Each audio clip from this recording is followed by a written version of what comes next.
Hello बच्चों, तो कैसे हो आप सभी। आपका स्वागत है आपके अपने चैनल कॉन्सेप्ट क्लासेस बाय निधि में।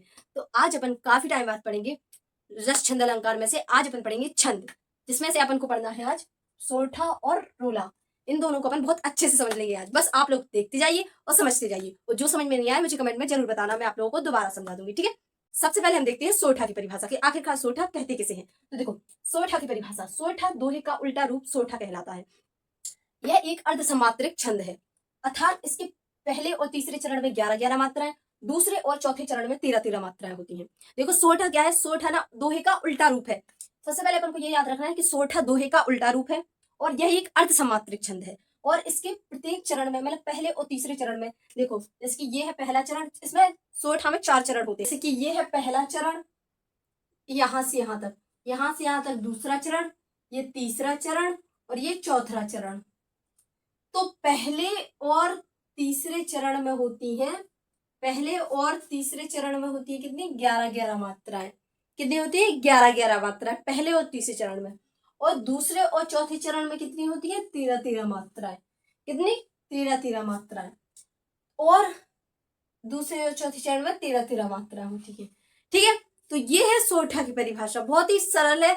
अगर आप लोग अच्छे से ध्यान से समझोगे तो आप लोगों को अभी याद हो जाएगी, ठीक है।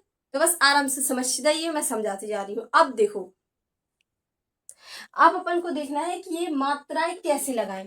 जैसे कि सोरठा की परिभाषा तो अपन को याद हो गई, लेकिन अब देखना है कि इसकी मात्राएं कैसे लगाएं। जिसके ये लिखा, मूक हुई वाचल, पंगु चढ़े गिरवर गहन, जासु कृपा सुदयाल, द्रवो सकल कलिमल दहन। अब इसमें अपन को मात्राएं लगाना सीखना है। तो देखो, आज सबसे पहले अपन देखते हैं कि मात्राएं होती क्या है। इसकी ये मात्रा है, ये क्या कहलाती है, गुरु, यानी कि बड़ा। जहां पे बड़ा की, बड़ी की, बड़ी, मतलब बड़ा की मात्रा होती है, वहां पे होता है गुरु।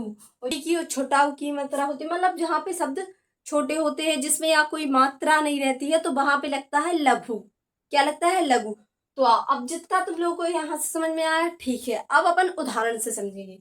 देखो जैसे कि मूक, मूक में क्या है, बड़ा की मात्रा, तो क्या लगेगा, बड़ा।